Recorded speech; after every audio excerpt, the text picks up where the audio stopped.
नमस्कार मंडळी, मी सोमनाथ रेसिपीमध्ये तुम्हा सर्वांचं खूप खूप स्वागत आहे. आज आपण पाहणार आहोत उडीद पापड कोथिंबीर वडी. ही एक अतिशय झटपट होणारी आणि खूप चविष्ट महाराष्ट्रातली खास वडी आहे. उडीद पापडाची कुरकुरीत आणि कोथिंबीरचा ताजा सुगंध यामुळे ही वडी चहा किंवा जेवणात साईड डिश म्हणून खूप छान लागते. चला मग तुमचा वेळ जास्त वाया न घालवता आपण आता आपल्या रेसिपीला सुरुवात करूया. मग या अगोदर आपल्याला आता कोथिंबीर घ्यायची आहे. कोथिंबीर मस्त बारीक घ्यायची आपल्याला, कवडी कोथिंबीर. तिला मस्त बारीक कट करून घ्यायची. कोथिंबीर कट झाल्यानंतर एका वाटीत आपण कोथिंबीरला काढून घेणार आहोत. त्याच्यानंतर या ठिकाणी आपल्याला साहित्य पाहायचं आहे. साहित्यासाठी तुम्ही पाहू शकता या ठिकाणी 3 उडदाचे पापड या ठिकाणी घेतलेले, कोथिंबीर या ठिकाणी अर्धी वाटी, बेसन पीठ अर्धी वाटी, जिरे अर्धा चमचे, हळद पावडर अर्धा चमचेपेक्षा कमी, तीळ 1.5 चमचे, मीठ चवीनुसार, लाल मिर्च पावडर अर्धा चमचे, ओवा पण अर्धा चमचे. या ठिकाणी मी एवढं साहित्य घेतलेलं आहे. आता आपण हे मिश्रण तयार करणार आहोत.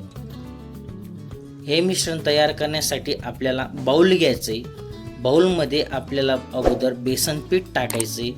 बेसन पीठ टाकल्यानंतर आपण याच्यामध्ये ओवा टाकणार आहोत. ओवा टाकल्यानंतर आपल्याला याच्यामध्ये तीळ टाकायची आहे. तीळ टाकल्यानंतर आपण याच्यामध्ये जिरे टाकू. जिरे टाकल्यानंतर हळद पावडर याच्यामध्ये टाकायची. हळद पावडर टाकल्यानंतर लाल मिर्च पावडर आपण याच्यामध्ये टाकणार आहोत. त्याच्यानंतर आपल्याला चवीनुसार मिठाचा वापर करायचा आहे. चवीनुसार मिठाचा वापर केल्यानंतर याच्यामध्ये आपण कोथिंबीर ॲड करणार आहोत. कोथिंबीर मस्त अशी बारीक कट केलेली पाहिजे आणि खास करून गावरान कोथिंबीर राहिली तर आपल्या वडीला सुगंध हा चांगला येतो. त्याच्यानंतर मिक्स करायचं आपल्याला. मिक्स केल्यानंतर आपल्याला थोडंसं घट्ट फिरून घ्यायचं आहे. पाण्याचा आपल्याला सांभाळून वापर करायचा आहे. जास्त पाण्याचा वापर करायचा आणि नॉर्मल पाण्याचा आपण वापर. आता हे आपण 10 ते 12 मिनिटासाठी याला रेस्ट दिला होता. त्याच्यानंतर आता आपण उडदाचा पापड घेतलेला आहे. उडदाचा पापडला आपण लावायला सुरुवात केलेली. हा जो आपण उडदाचा पापड पहिला घेतला याला आपण पूर्णपणे लावून घेणार आहोत. पूर्णपणे आपलं लावल्या गेल्यानंतर आपण आता दुसरा पापड घेऊ. दुसरा पापड घेतल्यानंतर याला व्यवस्थित ठेवायचं आहे. दोघं हाताच्या साहाय्याने त्याला व्यवस्थित प्रेस करायचं आहे आरामात, जेणेकरून आपण जे लावलेलं आहे मिश्रण ते बाहेर निघायला नको. या पद्धतीत आपल्याला त्याला प्रेस करायचं. त्याच्यानंतर आपला दुसरा पापडला आपण लावले गेलं आहे. तिसरा पापड आपण याच्यावरती ठेवला, त्याला आरामात प्रेस केलं. आरामात प्रेस केल्यानंतर आपण परत आपलं जे मिश्रण आहे ते आपण लावणार आहोत. हे मिश्रण पण आपलं आता लावण्यामध्ये आहे. हे मिश्रण पूर्णपणे आपलं लावलं गेलेलं आहे.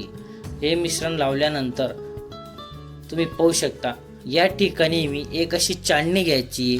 आपल्या हाताच्या बोटावरती तेल घ्यायचं आहे किंवा तुमच्याकडे ब्रश असेल त्याच्या साहाय्याने पूर्ण तेल आपल्याला याला लावायचं आहे.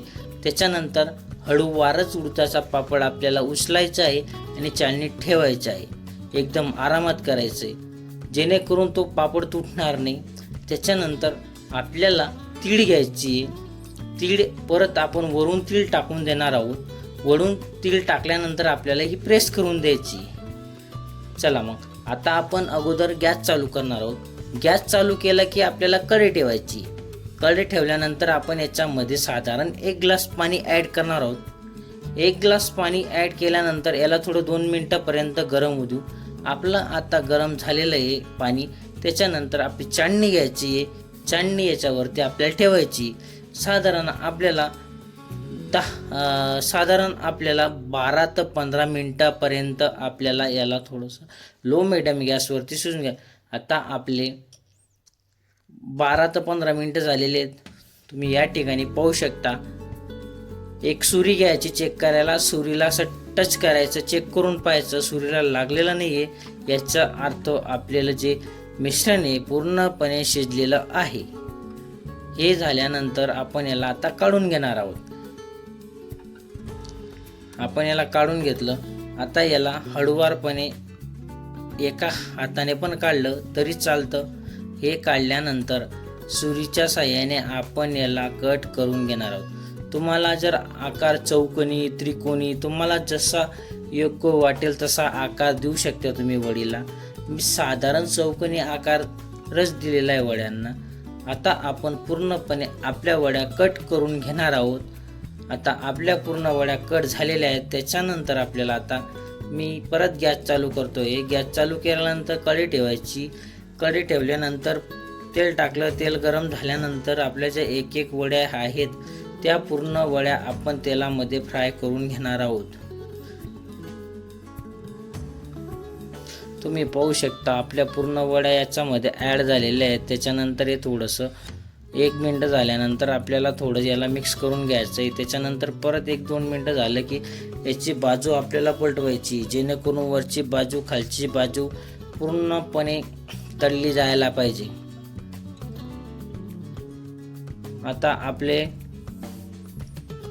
वडी तळली गेलेली पाहू शकता. कलर पण मस्त असा गोल्डन ब्राऊन झालेला आहे. हे आपण याच्यात काढून घेणार आहोत. तिला तुम्ही पाहू शकता किती छान झालेलं आहे. आपण आता याला काढून घेऊ. हे काढल्यानंतर परत दुसरा घाण आपण तळायला सुरुवात केलेली आहे. दुसरा घाण पण आपण तळून घेणार आहोत. दुसरा घाण तळून आपण याला पण काढून घेणार आहोत.